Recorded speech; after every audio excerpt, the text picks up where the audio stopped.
자, 반갑습니다. 몇 페이지? 117. 네, 117페이지.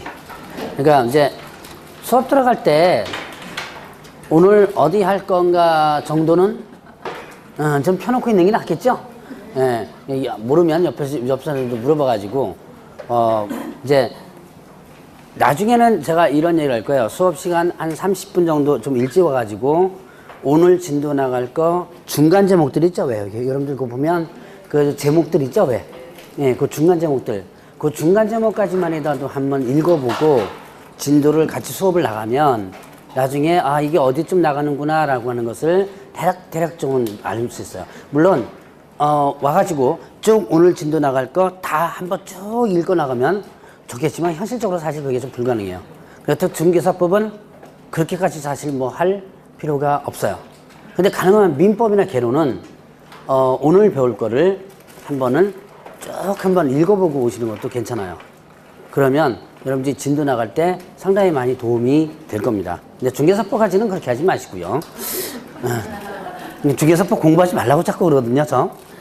근데 진짜 중개사법 공부하지 말라 그러는데 정말로 중개사법 공부하지 말아야 되겠구나 라고 해서 수업까지 빠시는 분이 있습니다. 그러다가 가끔 제가 원장님한테 욕들 먹어요. 왜 중개사법 공부하지 말라 그래가지고 수업 시간 안 나오냐고. 언제 공부하는 거라 그랬어요? 중개사법은 제가 항상 늘 얘기하면 수업 시간에. 중개사법. 그 나머지 시간에는 여러분들 1차와 2차를 같이 공부하시는 분들은 나머지 시간에 뭐 해야 된다? 네, 1차 공부를 나머지 시간에 해줘야 돼요. 최대한 중개사법 시간은 수업 시간에 모든 것을 다 일단은 머릿속에 다 집어넣으려고는 할 필요는 없지만 적어도 어느 정도는 내용이라든가 이걸 익숙하게 좀 해놓으셔야지만 돼요. 자, 뭐 봅시다. 오늘 할 게 손해배상 책임과 업무보증 설정 부분인데 손해배상 제도예요.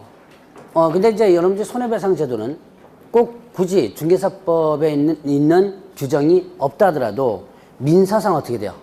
상대방에게 손해를 끼치면 그 손해를 배상할 책임이 있다라는 게 대부분의 민법상에서 나오는 부분이에요.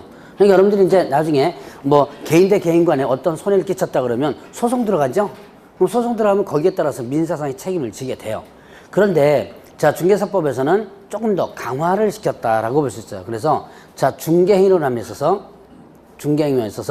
자, 중개행위라는 게 사실 상당히 중요해요. 중개가 뭐예요? 중개가 뭐였죠? 자, 제가 지금 배운 걸 한 번 배운 게 아니라 여러 번 제가 한번 얘기했던 거예요. 자, 중개란 소개 알선. 근데 이 법상의 중개는 자, 중개라는 용어 정의를 다시 한번 보죠. 중개란 이 법상, 자, 기본적인 조건이 뭐예요? 소개하고 알선하는, 이거 기본적인 내용이라고 그랬죠? 자, 근데 이 법에서는 중개를 뭘로 만들어 놓은 거예요? 자, 뭐에 대하여 알선한다는 거죠?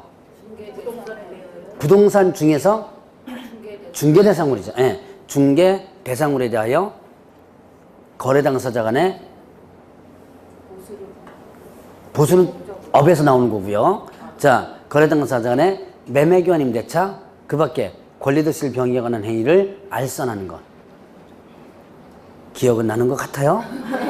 한번 써볼까요? 자, 여기서 일단 중개란, 자, 첫 번째 시간에 배웠던 겁니다. 중개 대상물에 대한.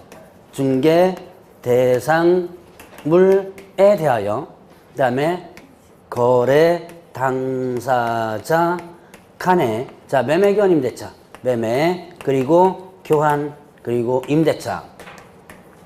그 다음에 그 밖의 권리득실 변경에 관한 행위를 뭐한다? 알선하는 것. 이렇게 됐죠? 요거를 알선하는 것. 그래서 제가 가운데 거는 제가 쑥 빼놨습니다. 그리고 여기서 초장이 강조한 것은 뭘 강조했다? 이 법상의 중개는 중개 대상물에 대한 뭐다? 알선이다. 요 나머지는 나중에 봐도 되니까 여러분들 지금은 기초적이니까 반드시 요것만큼 한번 기억하고 넘어가라 했죠? 자, 이 법, 그러니까 공인중개사법상의 중개는 뭐다? 중개 대상물에 대한 알선이다. 이 알선하는 행위를 뭐라 그래요? 흔히 말하는 이런 알선하는 행위를 중개, 그냥 갖다 붙이면 돼요. 알선하는 행위를. 그렇죠. 그렇죠. 갖다 붙이면 돼요.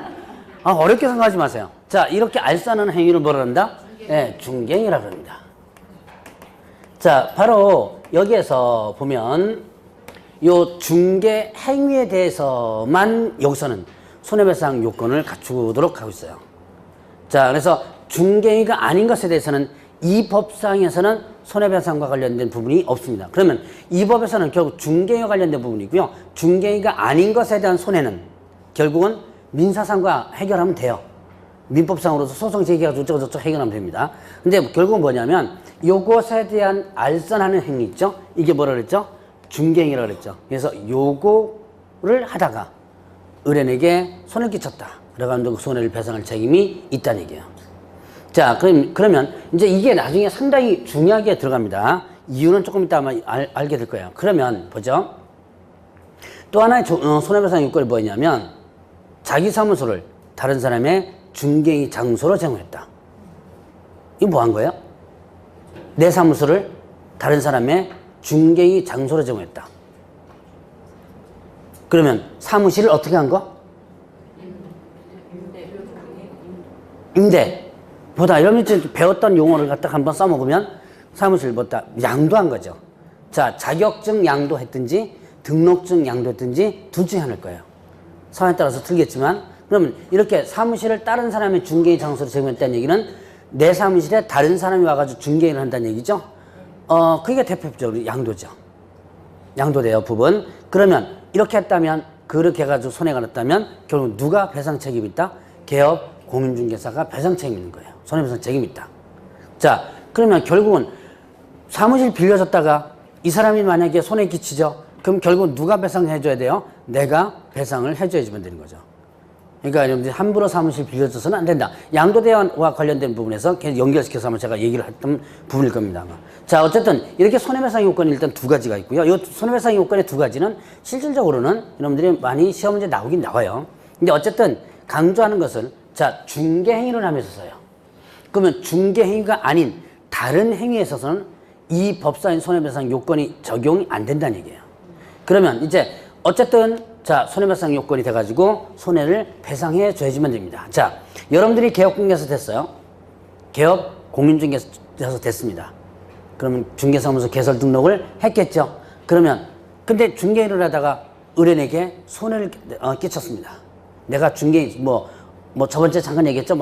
조사 확인해가지고 설명해 줘야 되는데 설명 잘못해가지고 뭐 계약 체결했는데 나중에 빵꾸가 뻥 나가지고 한 1억 정도 손해가 난 거예요.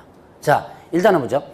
1억 손해를 끼쳤습니다. 그럼 이제 상대방이 쫓아가가지고 너 1억 내놔 그러겠죠? 그럴 때 여러분들은 어떻게 해요?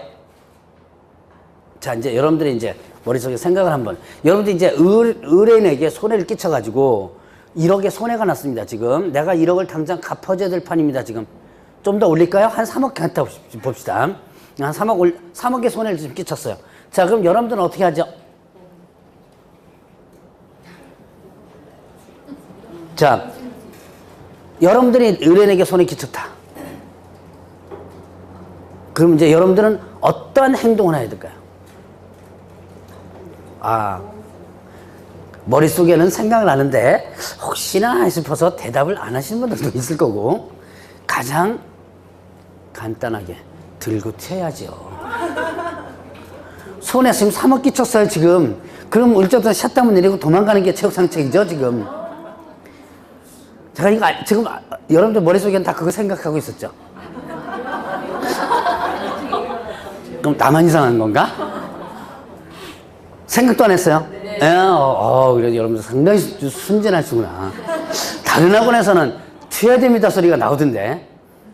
여긴 지금 야간반이 없죠. 이게 다른 데 가니까 주간반은 여러분들 전 대답이 안 나왔었어요. 다른 데는 야간반을 하거든요. 야간반에서 똑같이 물어봤더만 당장 튀어야 됩니다 소리가 나오더라고요. 이게 주간반하고 야간반하고 현실성이 굉장히 틀리구나 라는 제가 느꼈는데 일단 튀어야 돼요. 차 때문에 도망가는 게 상책이죠. 그 뒤에 나중에 잡혀가지고 뭐 하는 건 둘째치고. 자, 그럼 이제 문제가 뭐냐면 들고 튑니다. 가끔씩 보면 그런 현상 나와요. 여러분들 주변에 잘 장사하다가 사무실 근데 갑자기 샷다운만 팍 내려놓고 한동안 문이 안 열리거든요. 그런 건 대부분 사고 치고 튄 겁니다. 네, 그런 경우 많아요. 그래서 여러분들이 어떻게 하느냐, 나중에 업 하실 때는 가능하면 내 명의로 부동산 챙겨 놓지 마세요. 그 나중에 그거 재산 추적해가지고 어떻게 돼요? 나중에 경매 막 들어오고 그럽니다. 손해배상 청구 들어오고. 그러니까 가능하면 딱 빼돌려 놓는 게 상책이에요. 이게. 참 좋은 거 가르쳐 주죠, 이건. 자, 어쨌든 이제 들고 튄 거예요. 자, 그러면 이제 들고 튀었으면 이제 문제는 이제 누가 문제입니까? 상대방이 문제죠. 상대방이 나는 쟤한테 지금 얼마 받아야 돼요? 그냥 3억을 받아야 되는데 너무 액수 컸나? 그냥 1억을 내립시다, 그냥. 자, 변덕이 좀 심한데 1억을 내립시다. 자, 1억, 자, 내가 지금 상대방한테 개업공개한테 얼마를 받아야 돼요? 1억을 받아야 되는데 얘는 샷다운 내리고 도망가 버렸죠. 자, 그럴 때 나는 어떻게 하냐? 못 받잖아요. 바로 그때를 대비해서 만든 제도가 여기서 나오는 게 바로 업무보증 설정 제도예요. 자, 그래서 여러분들 교재 보면 손해배상 책임제도 부분 밑에 보니까 업무보증금에 의의하는 부분 있죠? 그거와 자, 그 다음에 또 이제 업무보증 설정 방법 119페이지를 일단 넘어오는데, 자, 업무보증이 있습니다. 자, 요거의 개념을 여러분들이 알고 공부를 해줘야 돼요. 이거를 개념을 모르고 공부하면 나중에 헷갈려 버려요. 자, 업무보증이란 업무보증 설정한다 그랬죠? 자, 업무보증 설정은 언제까지 하면 되냐면 업무 개시 전, 등록을 하고 나서 업무 개시 전, 업무를 시작하기 전까지 업무보증 설정하는데, 요 개념이, 자, 여러분들 흔히들 업무보증 설정한다 그러면 보험이라고 생각하시는 분들이 의외로 많아요. 근데 이거는 절대 보험이 아닙니다. 자, 요거는 언제 발생될지 모르는 채무에 대한 채무입니다. 근데 지금 현재 채무가 아니에요. 앞으로 발생이 예상된 채무입니다. 언제 발생될지 모르는 채무에 대한 연대보증을 서놓는 거예요. 자, 이걸 글자로 다 표현하면 장래 발생 채무에 대한 뭐다? 연대보증이다. 자, 연대보증 들어보셨죠? 보증 서보셨어요? 뭐 저기 연예인 중에서 보증 섰다가 쫄딱 망한 친구 하나 있죠? 뭐 하기야 뭐 여러 명 있지만 그 중에서 요즘 텔레비전에 나오는 누구예요? 이상민. 쟤는 저 사업하다 쫄딱 망한 애고. 네, 윤정수. 이상민은요, 쟤는 사업하다가 망한 애예요. 얘는 보증 서가지고 망한 게 아니라 사업하다가 망한 애고, 윤정수 있죠? 윤정수가 보증 섰다가 망했죠, 쫄딱. 자, 여러분들 연대보증이에요, 이게.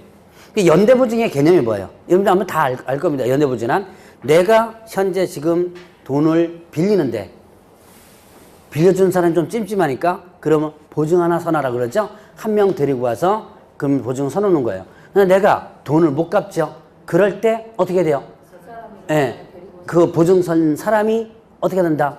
대신 갚아야죠. 자, 그러면 대신 갚았습니다. 그러면 가만히 있나요? 내가 네 돈 대신 갚았으니까 너 집에 가서 푹 쉬고 있어라고 하나요? 내가 대신 갚아서 쫓아다니면서 어떻게 돼요? 돈 내놔 받아내야죠. 이걸 뭐라 그러죠? 이거를 구상권이라고 합니다. 자, 여기까지. 이거 이제 연대보증의 기본 개념이죠. 자, 그러면 이거는 뭐냐면 업무보증 설정은 언제 발생될지 모르는 채무. 자, 제가 지금 금방 얘기한 것은 지금 당장 돈을 빌릴 때 얘기죠. 빌릴 때 보증 쓰는 걸 얘기했는데, 자, 이거는 손해가 날지 안 날지 몰라요. 언제 발생될지 모르는 채무입니다. 그거를 미리 연대보증을 서놓는 거예요. 연대보증 섰다가 만약에 손해가 나면 어디에서? 연대보증기관에서 대신 배상을 해주는 겁니다. 자, 아까처럼 개업공개사가 들고 튀었죠? 들고 튀었으면 어떻게 된다? 이제 누가 배상? 연대보증기관에서 배상을 해주는 거예요. 자, 배상해줬어요. 그럼 나 푹 쉬어라. 푹 쉬어라. 안 하죠? 그 배상해준 기관에서 다시 이 개업공개사에게 구상권을 행사하는 그런 시스템이 바로 업무보증 시스템입니다. 그러니까 자, 이거를 여러분들이 보험이라고 생각하면 헷갈리기 시작해요. 자, 여러분들이 보험하면 가장 대표적인 이제 자동차 보험 얘기를 할까요? 자동차 보험, 여러분들이 아마 자동차 운전하다가 대물사고 낸 적 있을 거예요, 아마. 그럼 어떻게 해요? 보험 처리한다 그랬죠? 그럼 보험 처리해가지고 수리비 한 500만 원 나왔습니다. 그럼 500만 원을 보험사에서 대주죠. 그래 놓고 보험사에서 여러분들한테 야, 이거 수리비 500만 원 나왔으니까 500만 원 내놔. 라고 안 하죠. 물론 이제 보험료는 올라갑니다. 좀 올라가지만 그러나 500만 원 내나 그렇진 않아요. 자, 요거는 이제 보험과 관련된 부분인데 자, 이거는 보험이 아니란 얘기예요. 그래서 앞으로 발생될 채무에 대한 연대 보증을 서는 거다. 일단 이거는 기본적으로 여러분들이 깔고 넘어가야 돼요. 앞으로 발생될 채무에 대한 뭘 서놓는다? 연대 보증 서놓는다. 그럼 어디다 연대 보증하냐? 자, 저 보증보험이나 아니면 또 공제나 아니면 공탁 이렇게 됩니다. 자, 보증보험 회사 있죠?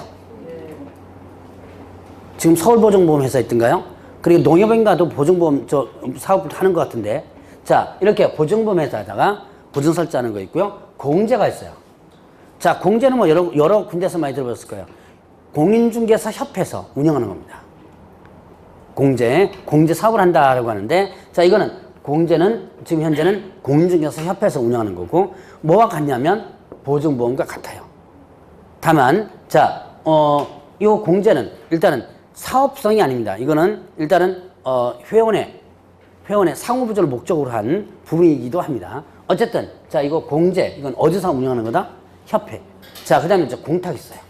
공탁은 여러분들 많이 들어보셨죠? 어디다 하는 거? 법원에. 공탁 법원 있죠? 법원에다가 그 금액을 집어넣는 거예요. 자, 그러면 금액 한번 볼까요? 요 중에서 택 1 선택해서 하게 되는데 금액은 일단 자, 법인에 있어서는 얼마냐면 2억 이상. 법인의 분사무소는 1억 이상. 이렇게 구분하고요. 그냥 뭐 액수 여러분들 이제 기본적으로 다 기억을 해놔야 되지만 여기서는 간단하게 보죠. 자, 공인중개사인 개업중개사는 얼마냐면 1억 이상이에요. 자, 그러면 여기서 보죠. 이상이라면 최소한 얼마를 1억을 설정. 뭐 이상하면 뭐가 여기에 들어가죠. 그러니까 최소한 얼마 1억을 설정해 줘야 되는 거예요. 그 이상 설정해도 되고. 자, 그러면 보통 얼마를 설정을 많이 하냐면 1억을 많이 설정합니다. 여러분들 저기 중개사무소 가면 뭐 공제 뭐 1억 뭐 이렇게 하는 것들 이렇게 저 유리창에다가 붙여놓은 게 있을 거야 아마. 그게 이거예요. 자, 그러면 대부분 이제 1억을 설정하는데 자, 보증보험이나 공제는요 1억을 통째로 집어넣는 게 아니고 내가 연대보증기관입니다. 보증보험회사나 공제요. 내가 얼마를 1억 범위를 1억 금액이 아니에요. 1억 범위 내입니다. 범위 내를 연대보증해 줄 테니까 돈 내나 그런 거예요. 네, 자, 여러분들이 개인적으로 연대보증 쓰면 어떻게 돼요? 뭐 돈 얼마 받고 하는 거 아니죠? 인감하고 이렇게 도장 갖다 주면 고맙다고 소주 한 잔 사줘요. 그거 보통 이제 그렇게 하고서 끝나버리죠. 그러니까 일반적인 연대보증은 유료가 아니고 무료입니다. 근데 얘네들은 어떻게 한다? 연대보증을 서주는 조건에 뭘 받는 거예요? 네, 보증료, 돈을 받는 거예요. 자, 보통 보증보험이나 공제 같은 경우는 1년 단위로, 자, 기간을 정합니다. 마냥 하는 건 아니죠. 기간을 정한 다음에 1년 단위로, 그 다음에 0.25%. 이제 조금 경쟁하면서 액수가 좀 틀려요. 근데 기본적으로는 한 0.25%. 0.25%는 얼마예요? 1억에. 이제 계산 한번 해봅시다. 1억에 0.25%면 25만 원이죠. 25만 원. 저도 솔직히 말하면 숫자가 약해요. 숫자가 약한데, 여러분들 부동산 학을 배우시다 보면 이제 숫자가 좀 약한 거 아마 느낄 분들 많을 거예요, 아마. 많이 연습을 좀 하셔야 돼요. 자, 그럼 1억에 0.25%면 25만 원이죠? 25만 원을 받고 약정된 1년, 약정된 기간 동안 이 범위를 연대보증을 해주는 거예요. 자, 만약에 여기에서 자 25만 원을 받았습니다. 그리고 그 기간 동안 중개행위에 대해서 그 기간 안에 중개행위입니다.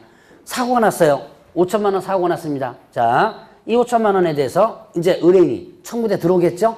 그러면 내가 그 기간 동안 연대보증을 해주기로 약속했으니까 5천만 원을 일단 배상을 누가? 얘네들이 해주는 거예요. 자, 그러면 그래놓고 내가 5천만 원 대신 갚아줬으니까 어떻게 하라? 도로 내놔. 뭘 한다? 구상권을 행사하는 거죠. 자, 그러니까 여러분들이 그럼 25만 원은 뭐예요 그러면? 이제 이걸 물어보더라고요. 아니 그러면 1년에 25만 원 주는 건 뭐냐? 제가 여기서 헷갈리죠? 이게 지금 보험이라 그랬어요? 보험 아니라 그랬어요? 보험이 아니라 그랬죠? 자, 연대보증. 이거는 이제 굳이 이제 판례상에서 보면요. 타인을 위한 손해보험이다라고 해석은 하긴 해요. 보험자가 들어오긴 들어옵니다. 나를 위한 보험이 아니고 다른 사람을 위한 손해보험이라고 하기는 하는데, 자, 그렇게 생각하지 말고 일단은 뭘 연대보증이라고 생각하면 돼요.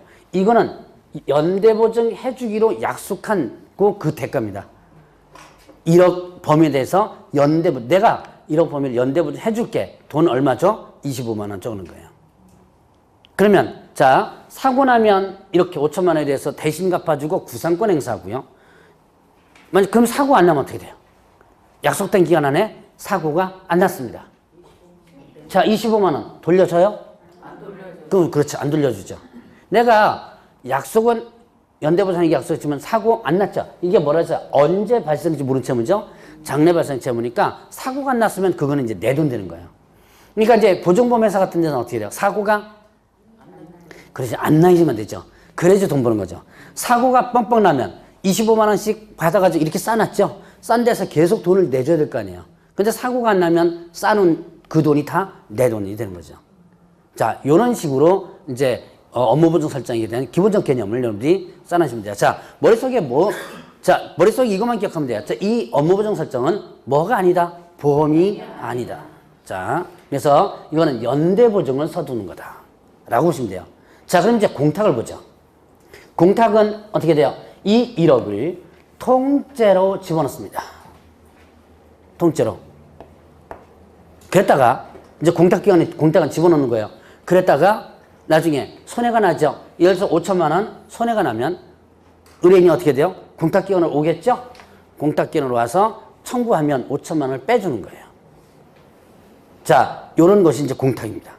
그러니까 이거는 1년에 0.25%는 연대보증료를 주고 하는 것이고, 이거는 현금을 통째로, 뭐 국공 현금 할 수 있는 겁니다. 국공채도 가능해요. 자, 이렇게 해서 현금을 일단 기본적으로 제가 현금이라고 얘기했지만 현금을 통째로 집어넣는 거다. 여러분들은 뭐 하실래요? 보증보험이나 공제하실래요? 공탁하실래요? 공탁? 공탁한 개업공개사 한 명도 없습니다. 이것도 알려면 통장에다 집어넣고 이자 빼먹는 게 나아요. 요즘 이자가 아무리 적지만. 자, 어쨌든 이런 제도가 바로 업무보증 설정이다. 이게 업무보증에 대한 기본적 개념만 여러분들이 기억하면 돼요. 자, 그래서 여러분들이 이제 이런 업무보증 설정을 하고 나서 나중에 중개가 완성되죠. 자, 중개 완성이 뭐였었죠? 저번 주에 배웠어요. 중개가 끝났다 그랬죠. 중개가 끝난 시점. 이제 헷갈리죠? 중개 완성, 그 다음에 거래 완성. 자, 요 두 가지를 저번 주에 잠깐 했을 거예요. 중개 완성이란 글자 그대로 중개가 어떻게 돼요? 끝난 시점. 중개가 끝난 시점. 언제가 중개가 끝난 거예요? 예, 계약 체결. 거래 성립이죠? 계약 체결. 자, 거래 완성이란 거래가 끝난 거죠. 거래가 끝난 거 언제라 그랬죠? 예, 잔금 지불 됐을 때. 자, 그러면 중개가 완성되면, 즉 거래 계약이 체결되면 쌍방에게다가 보증에서 설명하고요. 내가 지금 이런 거 들고 있다. 설명하고 사본 하나를 교부를 해줍니다. 받았어요? 보신 분 있을 거예요. 그러니까 보통 보면 계약서 있고요. 그 밑에 뭐가 있냐면 확인 설명서가 있고, 그 밑에 뭐가 있냐면 공제증서 뭐 이렇게 복사본 하나 이렇게 있을 거예요. 그게 이렇게 이제 교부대로 돼 있어요. 그 의무입니다. 그럼 왜 그렇게 거래계약이 체결되면 쌍방에게 그렇게 내가 어디다가 보증 설정하고 있고 복사본이 이렇게 하나 교부해 준 이유는 내가 어디다 들고 있으니까 혹시나 사고 나면 어떻게 한다? 사고 나면 거기 가서 받아라 라고 하기 위해서 내가 어디다 들고 있다는 걸 알려주는 거예요. 자, 대략 업무보증 설정은 이런 내용이다 라는 거, 그것만 여러분들이 기억을 하시면 됩니다. 자, 그러면 이제 이걸 한 반 정도 했어요. 벌써 이제 이렇게 업무보증 설정 부분에 대해서 요 정도까지만 한번 보고 넘어가고요. 자, 그러면 123페이지 보니까 뭐가 나오냐면 계약금 등의 반환 채무 이행보장 권고. 자, 요 제도도 이 제도가 또 왜 나왔는지 한번 보죠. 자, 글자 그대로 한번 새겨서 보세요. 자, 계약금 등에 대한 반환 채무 이행, 반환 채무 이행을 보장한다. 계약금 등이란 등자가 뭐예요? 그거 말고도 또 있다는 얘기죠. 계약금 등이란 계약금 말고도 또 있다는 얘기죠. 그러니까 이제 주는 돈 뭐 있어요? 계약금 말고? 그렇죠. 중도금이나 잔금. 예. 그래서 이 계약금 등은 계약금뿐만 아니라 중도금, 잔금까지가 들어가고요. 자, 그 다음에 반환이 뭐예요? 돌려주는 거죠? 자, 반환 채무. 그러니까 돌려줄 채무입니다. 돌려줄 채무에 대해서 뭐 한다? 그 이행을 보장하는 제도예요. 그러면 그래도 이제 감이 좀 안 올 거예요, 아마. 자, 여기에 이 제도는 미국에서 있는 제도를 우리나라에 도입된 제도인데요. 사실은 우리나라에서는 지금 하나도 이행되고 있지 않은 제도 중에 하나입니다. 그런데도 시험 문제 무지하게 또 잘 나와요, 이게. 그래서 여러분들이 꼭 알아야 될 부분이에요. 자, A와 B가 있습니다. 자, 갑이 있어요. 갑은 누구예요? 개업, 공개사고, 얘가 이제 매도인이고, 얘는 어떻게 된다? 매수인이 되죠. 1월 달에는 제가 얘를 다른 걸로 들겠지만, 자, 요번에는, 아마 민법이나 뭐 이런 데서도, 아직까지 그쪽까지 나가진 않아서, 제가 이제 간단한 거 한번 보죠. A에 토지가 있어요. 토지가 있는데, 이 토지에 뭐가 걸려 있냐면, 가압류라는 게 걸려 있습니다. 가압류라는 거 들어보셨어요? 뭐 하는 데 써먹어요? 가압류, 일시적으로 압류하는 거죠? 자, 주로 언제 써먹는 거죠? 안 갚았을 때 소송을 제기하죠. 소송을 제기하면서, 자, 지금 예를 들어서 C라는 사람이 A를 대상으로 해가지고 소송을 제기합니다. 근데 얘가 부동산에 있는 거 아는데 소송 제기해서 나중에 패소하면 그 부동산을 어떻게 경매 들어가려고 그러는데 얘가 팔아치울 수 있죠. 그러니까 이 C는 A에게 뭐를요? 가압류 신청해서 가압류를 걸어놓은 거예요. 일시적으로 일단 압류를 해놓습니다. 그랬다가 나중에 이제 소송에서 승소하면 가압류를 본압류로 전환시켜가지고 이제 경매를 갖다가 들어가나 그래요. 자, 그러면 C가 A에게 가압류를 걸어놓은 상태에서 자, 이거를 토지를 팔 수 있어요, 없어요? 팔 수 있어요. 거래가 가능합니다. 이게 이제 거래가 가능해요.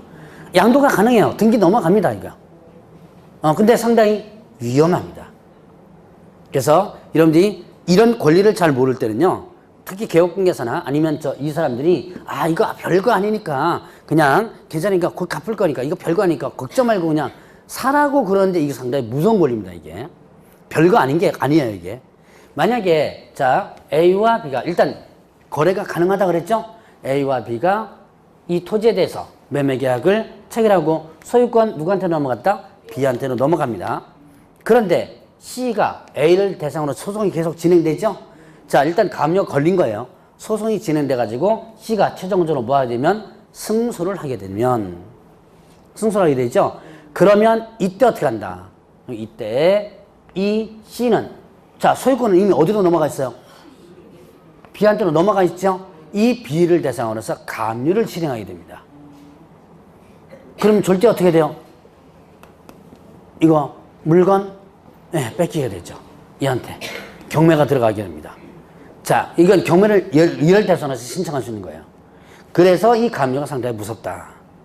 자, 그러면 이때 이 B가 A에게 이제 토지를, 땅을 꼭 필요해요. 살려고 하는데 가압류가 걸려졌으니까 머뭇거리죠. 그래서 A는 B에게 약속을 하죠. 내가 중도금 지불 전까지는 무조건 가압류를 풀어놓게 약속을 합니다. 내가 당신한테 계약금 받으면 중도금 지불 전까지는 어떻게 풀어놓게 약속을 합니다. 그거를 믿어야 돼요? 믿으면 안 돼요? 네, 믿으면 안 되죠? 그런데도 계약해야 또 나중에 그것도 믿고 계약하는 사람도 있어요, 실제로. 자, 이거 믿으면 안 됩니다, 이거.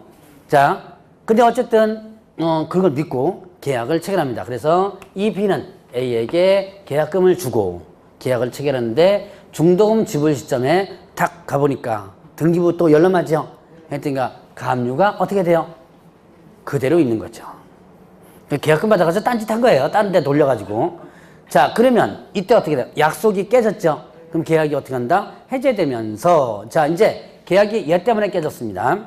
그러면 어떻게 돼요? 이 A는 받은 계약금을, 자, 이제 여기서 이제 나옵니다. 반환 채무. 반환이 될 채무죠. 돌려줘야 될 채무죠. 자, 이게 돌려줘야죠. 예, 네, 돌려줘야죠. 줘요? 예, 네, 이제 그게 문제죠.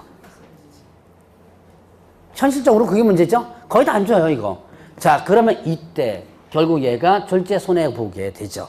이때, 자, 이때 갑이, 자, 이 제도의 취지만 여러분들이 이해하면 됩니다. 갑이, 자, 이 B가 A에게 건네줄 계약금 등에 대해서 개업공개사나, 자, 개업, 공인중개사나, 자, 아니면 은행, 그 다음에 보험, 그 다음에 또 신탁업자, 최신관서, 공제사업자, 전문회사 이런 게 있습니다.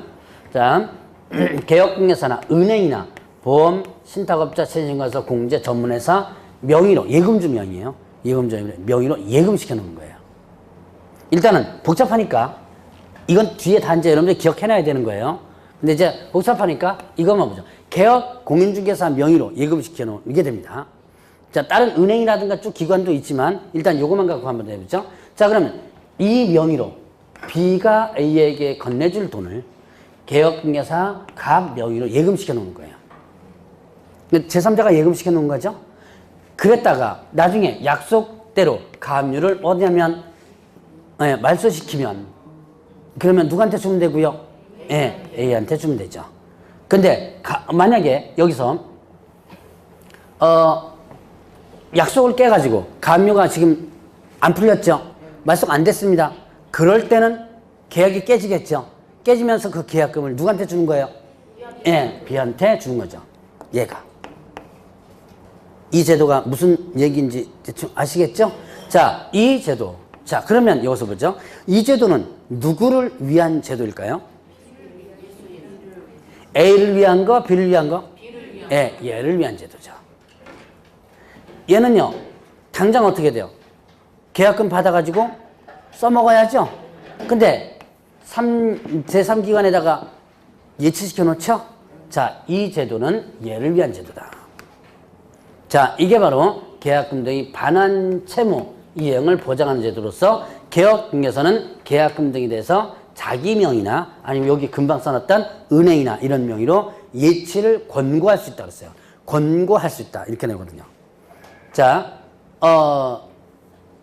반드시 권고 안 해도 돼요. 이 상황에서는. 권고 안 해도 이 중개사법 위반은 아닙니다. 그러나 어쨌든 자, 계약금 등 예치 제도는 어쨌든 이런 제도다라고 하는 거. 요것만 여러분들이 일단 짚고 넘어가면 됩니다. 자, 누구 명의로 한다고 그랬어요? 다시 한번 볼까요? 개업공개사나, 자, 은행, 그 다음에 보험, 그 다음에 신탁업자, 최신관서, 공제사업자, 그 다음에 이런 게 있어요. 계약금 등 예치에 관련된 전문회사가 있거든요. 전문회사가 있는데 이게 바로 뭐냐면 에스크로우라고 하는 게 있어요. 부동산 학개론에서도 잠깐 배울 겁니다, 아마. 미국에서 들어온 회사인데요. 이렇게 보증을 일단 해주는 회사 중에 하나입니다. 그러니까 예치도 하고요. 여러 가지 일단 하는 제도가 있어요.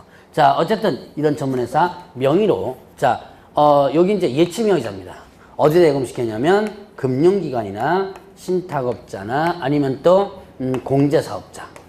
여기다가 예금시켜놓는, 이제 요 명의로 여기다 예금시켜놓는 요 제도.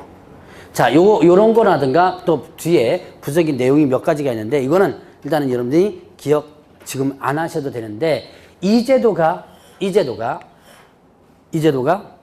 왜 만들어졌는지를 일단 알고는 넘어가야 돼요. 그래야지만 전체적인 세부적인 내용을 배워도 여러분들이 이해를 할 수가 있습니다. 근데 뭐 이거는 미국에 있는 제도를 우리나라에 도입해가지고 법제만 만들어서 지네들도 법 만든 사람도 제대로 몰라요. 그러니까 이 앞뒤가 조금, 이게 나중에 이제 좀, 이렇게 공부하다 보면 앞뒤가 좀 맞지 않는 게 조금 있습니다. 그러나 어쨌든 이런 제도가 있다. 제도의 취지만 여러분들 이해를 하면 되겠고. 자, 일단 넘어갑니다. 자, 여러분들 126페이지. 이제는 뭐 하느냐면 돈 버는 방법을 알려드릴 겁니다. 잘 공부해 놓으셨다가 이거를 거꾸로 하면 돈 법니다. 126페이지에. 그럼 126페이지에 지금 뭐라고 나왔어요? 예. 네. 그래서 하지 말라는 건 참 잘하죠, 왜? 그래서, 자, 이 금쟁이는 제발 좀 하지 말라고 7가지를 만들어 놨는데요. 사실은 가장 많이 하고 있는 거예요. 금쟁이가. 자, 보죠. 금쟁이는 일단 개업공개사 등의, 자, 개업, 공인, 중개사 등의 금쟁이입니다.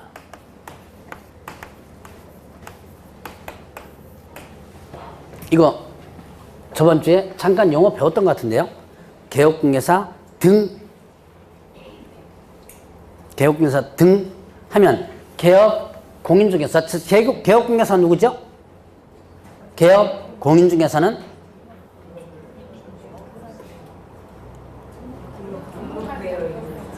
등록한 자. 지겹게 6월 달에도 물어볼 거예요. 그러니까 하다 보면 그냥 머릿속에 자연스럽게 들어와요. 자, 개업공개사는 뭐다? 이 법에서 중개사무소 개설 등록한 자. 등록한 자입니다. 자, 그러면 여기다 등이 붙었죠? 그러면 개업공개사 그 등록한 자뿐만 아니라 누구까지? 그렇죠. 소속공개사라든가 중개보조원까지. 그러니까 사원 또는 임원도 여기에 해당된다 그랬어요. 자, 그러면 이렇게 개업공개사 등, 그러니까 개업뿐만 아니라 소속공개사 중개보조원까지도 금지행위에 대한 적용되는 거예요. 금지행위에 대해서. 그래서 개업공개사 등은 다음 행위를 해서는 안 된다라고 해서 나온 거예요. 자, 그럼 이제 이거를 하면 형벌이요. 1년 이하 징역 또는 1천만 원의 벌금과 그 다음에 3년 이하 징역 또는 3천만 원 벌금, 이렇게 두 가지로 나눠져요. 첫 번째 1, 2, 3, 4까지는요. 1년 이하 징역 또는 1천만 원 벌금이고 그 다음에 또 5, 6, 7번은 3년 이하 징역 또는 3천만 원 벌금입니다. 그냥 지금은 일단 듣고 넘어가세요. 자, 일단 보죠. 뭐뭐를 갖다 금지하느냐. 한번 하나씩 보겠습니다. 자, 중개대상물에 대한 첫 번째입니다. 중개대상물에 대한 매매업을 금지한다. 금지예요. 자, 그럼 앞부분부터 해야죠. 중개대상물이 뭐예요?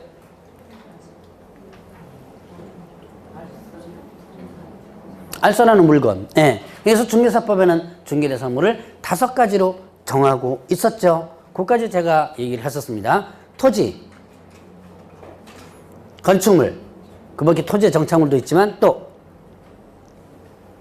임목, 광업재단, 공장재단. 들어는 본 것 같죠? 자, 제가 얘기하면 생각나죠? 네, 그럼 됐어요. 어차피 여러분들이 지금 당장 대답 나오리라고는 제가 기대도 안 합니다. 자, 다시 한번 중개대상, 이 법에서 중개대상물 하면 토지, 건물, 그 다음에 임목, 광업재단, 공장재단. 이게 5가지가 중개대상물, 이 법에서 정하고 있는 중개대상물입니다. 그 중개대상물에 대한 뭐를? 매매를 업을 하는 행위를 금지한다 그랬어요. 매매는 뭐예요? 팔고 사는 거죠. 업은 뭐예요? 네, 직업. 근데 제가 직업이라고 얘기를 안 하고 중개업이라는 개념에서 제가 뭐라고 얘기를 했었죠? 예, 계속적, 반복적. 소위 말하는 뭐다? 장사하는 거라 그랬죠. 그러니까 개업, 공인중개사 등은 집장사, 땅장사 하지 말라는 얘기예요. 여기서 이제 여러분들이 뭡니까? 생각나는 게 있어요. 아니, 그럼 내 집도 못 사나요? 내 집도 못 사나요? 내 땅 못 사요? 있어요. 살 수 있어요. 뭐만 안 하면 돼요? 업. 업이 뭐죠? 장사. 장사의 조건이 뭐였죠? 여러분들이 금방 얘기했던 계속적, 반복적. 그러니까 계속 반복적으로 팔고 사고를 반복하다 보면 이게 뭐가 된다? 매매업이 되는 거죠. 그러니까 내 땅 살 수 있습니다. 내 집 살 수 있어요. 그것까지 막아보니 여러분들이 여기서 공부해서 자격증을 취득하려고 하는 이유가 뭐예요? 돈 벌어서 잘 먹고 잘 살고 땅도 사고 집도 사고 하려고 그런 거죠? 자, 근데 땅도 못 사고 집도 못 사면 안 되겠죠? 근데 이제 이거를 장사하는 것을 막는 거죠. 이걸 왜 막을까요? 쉬워요. 간단하죠? 자, 싼 부동산들 나오죠? 곧 거기에 오르죠? 그러니까 그거를 싸게, 쌀 때 사가지고, 예, 나중에 값이 오르면 또 비싸게 대파는 거죠. 많이 하고 있죠? 많이 해요. 합니다. 실제로 많이 해요. 요즘은 돈 번다 그러죠? 그래서 그런 거 지금 많이 하고 있습니다. 걸렸다면 어떻게 된다? 이렇게 됩니다. 그래서 중개대상물에 대한 뭐를요? 매매를 어분하는 것을 금지한다. 자, 이거는 금지하는 근본적인 이유가 뭐예요? 근본적인 이유는 바로 싼 부동산을 사가지고 나중에 다시 값이 오를 때 비싸게 다시 되팔리는 거. 자, 이게 제가 금방 뭐랬어요? 이거를 거꾸로 하면 어떻게 된다? 돈 번다 그랬죠. 네. 자, 그 다음에 이제 두 번째. 이제 이게 취지만. 자, 계속 다음에도 공부를 할 거니까 취지만, 이게 금지하는 취지만 여러분들 이해하면 됩니다. 자, 나중에 1월 달부터는 이거 꼭 머릿속에 집어넣으라고 그럴 거예요. 제가 암기하라 소리는 많이 안 하거든요. 그런데 몇 가지는 꼭 이거 암기해 놓으세요라고 하는 부분이 있을 텐데 그 중에서 하나예요.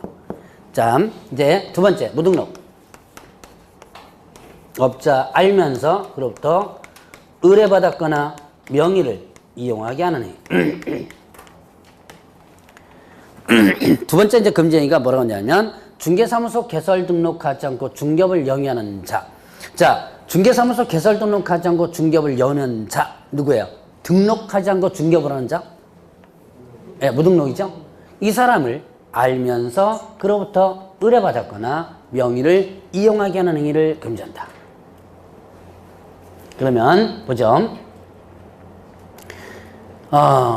중개사무소 개설 등록하지 않고 중개업을 영위하는 자, 대표적으로 어디서 많이 볼 수 있냐면 등록 안 하고 부동산 알선하는 사람들. 어디요? 여러분들 제가 예를 하나 들 건데 그게 도시분들은 잘 모르는데 도시에서 생활하는 분들은 촌사람들은 잘 알아요. 가장 대표적인 무등록이 누구냐면 동네 이장들입니다. 시골에서 사셨던 분들은 제가 얘기한 걸 이해를 할 텐데 도시의 사람들은 아마 이해를 못해요. 근데 이 시골의 이장들이요, 그거 대부분 보면 그쪽으로 매물들이 많이 들어와 있어요. 야, 너나 나 좀 저거 팔아줘, 그게. 우리 동네는 반장까지도 매물 갖고 들고 다닙니다. 반장도 매물 들고 다녀요.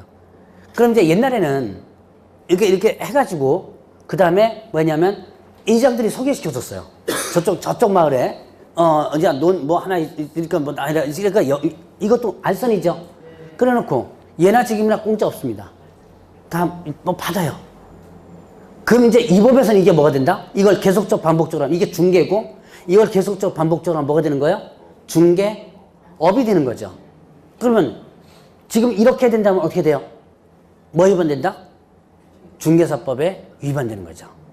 그러니까 이제 이장도 알아요. 요즘들은. 옛날에는 이거를 그걸 모르니까 뭐 그냥 알선이 시켜주고 이게 알선료 받고 이랬었는데 그런데 지금은 이걸 아니까 이 사람들이 어디로 들고 가느냐 이 물건을 매물 잡아가지고 어디 들고 가요?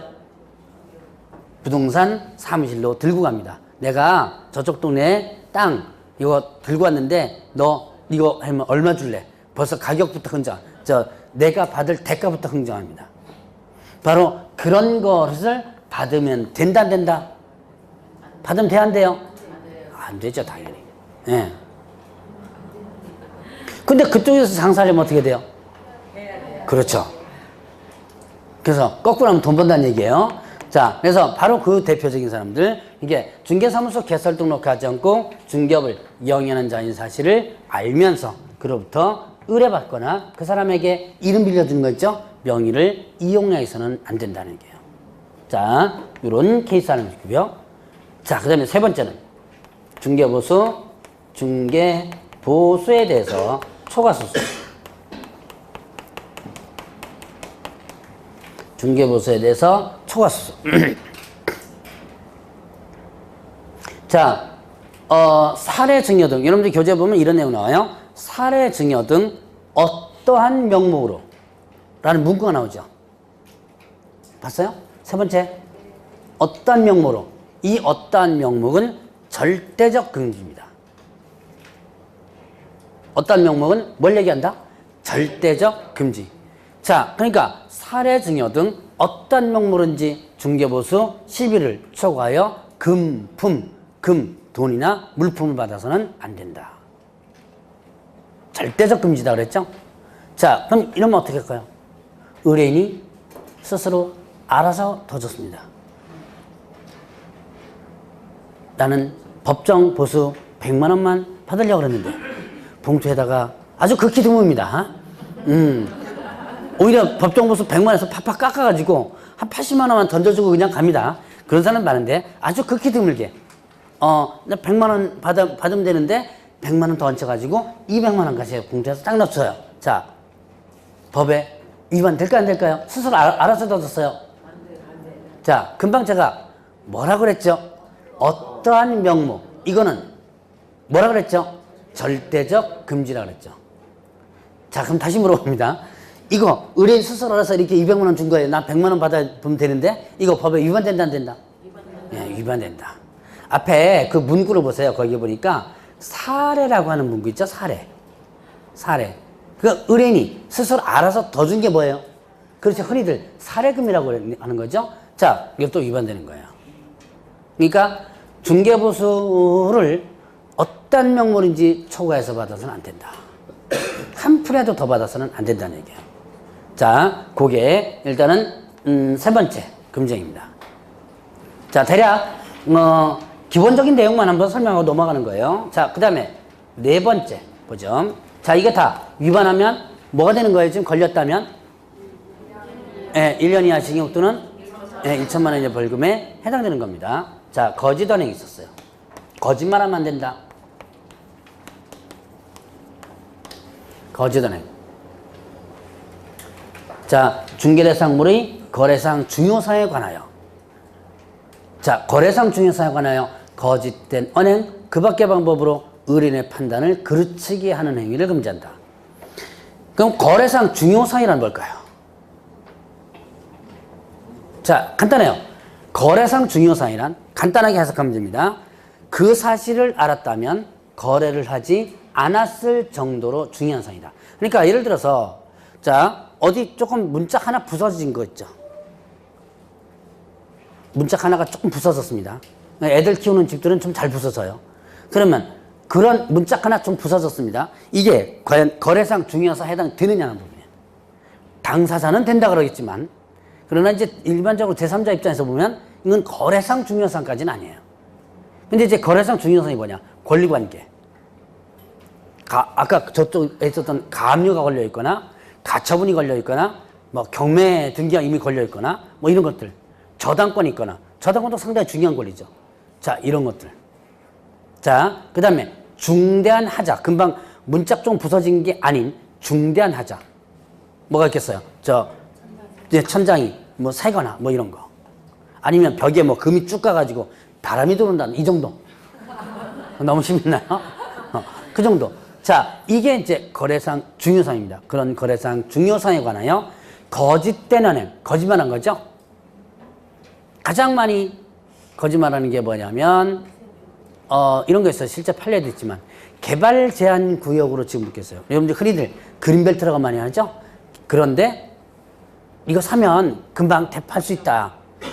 이 사람들은 개발 제한 구역인지 모르는 사람들이 있어요. 요즘들이야 거의 부동산에 대해서 진짜 전문가들 많아요. 이 공부 안 한 사람들도. 근데 옛날에는 그런 사람도 모르는 사람들이 수두룩했거든요. 그러니까 개발적으로 묶였는데 안 팔립니다. 그거 절대 안 팔려요. 그거 사면 당신 금방 대파할 수 있으니까 사놔라. 근데 이거 거짓말한 거죠.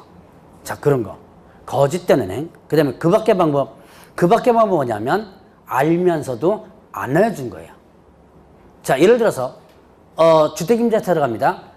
주택임대차 들어가는데 저당권이 있어요. 그럼 있는데 저당권이 없다라 그러면 어떻게 돼요? 거짓말한 거죠.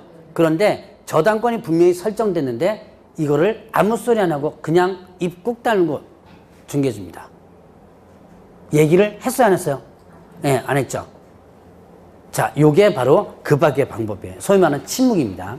자, 그래서 이렇게 거짓말했다면, 그 판단을 그르치게 했죠? 그렇다면 여기에 해당됩니다. 요까지가 요게 일단 1년 이하 징역점 처벌금. 자, 근데 사실 많이 하는 것들이에요. 그리고 하면 여러분들은 뭐 한다? 돈 버는 거죠. 예. 이제 어떻게 돈 버는 방법 제가 알려드렸죠? 자, 그러면 이제 3년 이하 징역 또 3,000원 벌금. 요거는 좀 쉬었다 하죠? 조금 쉬었다 하겠습니다.